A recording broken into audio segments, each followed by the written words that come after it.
Hello everybody and welcome to a new video. Today we are going to learn how to cut music on Capcut. So, here in Capcut you can create a new project.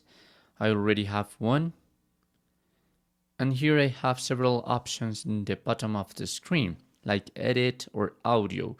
I'm going to get in audio. Here I have 4 options. The first one is to add some music. The second one is to add some effects.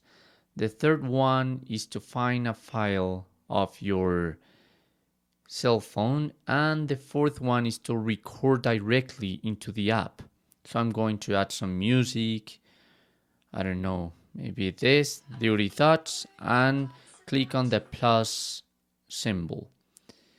Now, if I want to move my audio file, I must to hold my finger on it, and then I'm gonna be able to move it.